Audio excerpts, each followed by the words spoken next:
kan yauma la yanfa'u malun wala banun illa man atallaha biqalbin salim. Sudah, hari yang tidak bermanfaat lagi harta. Harta kita nggak berguna lagi sudah. Mau kita pakai untuk apa nggak bisa. Misalnya ada orang bawa harta banyak ketika di kuburan, dibawakan giro atau m-banking dan sebagainya. Untuk apa? Misalnya nyogok malaikat misalnya. Nggak mungkin diterima sama malaikat. Karena apa?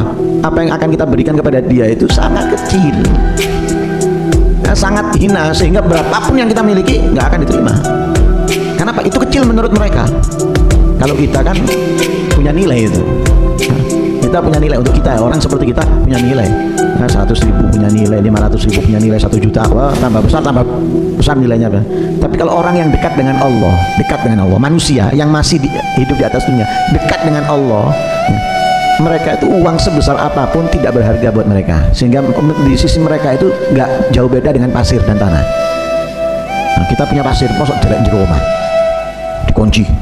Nggak mungkin, pasir ya di pinggir rembong. Nah itu menurut para aulia, emas, perak itu seperti pasir, nggak ada bedanya. Kalau buat kita, wah bernilai ya. Logur, cepet-cepet dicek. Kehilangan seket bingung bisa. Mang gitu, mang seket hilang. Nah bingung kita, apalagi lebih besar. Tapi hal itu nggak berguna lagi sudah. Malaikat mau kita berusaha nyogoknya, percuma, nggak diterima. Kenapa? Itu kecil. Buat manusia aja yang dekat dengan Allah, masih hidup di atas dunia, yang masih butuh ini butuh itu, yang nggak berharga, apalagi di sisi malaikat. Walau banun, walau dan anak. Saat itu nggak manfaat lagi anak.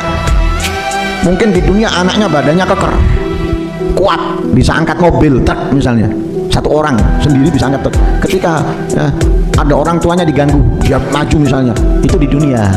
Kalau sudah di barzah, apalagi di akhirat, walaupun keker, katanya di malaikat, bapak kok sukso, ya amblas on. Nggak bisa, nggak manfaat lagi anak. Jangankan di akhirat, masih di hari kiamat loh. Anak sudah nggak peduli sama orang tuanya, nggak peduli dengan orang tuanya, anak. Apalagi nanti katanya ngadepi malaikat, ya, nggak bisa sudah, sekeker apapun, karena itu nggak manfaat anak sudah di saat itu, ya, nggak bisa. Siapa yang bisa memberikan kemanfaatan? Illa man atallaha biqalbin salim, kecuali orang yang datang nanti kepada Allah Subhanahu wa taala biqalbin salim, dengan hati yang selamat. Nah, hati yang selamat ini ada banyak pernyataan dari para ulama. Ada yang mengatakan qalbin salim itu khalis anisyak wasyirik, hati yang kosong bersih dari keraguan dan sekutu kepada Allah.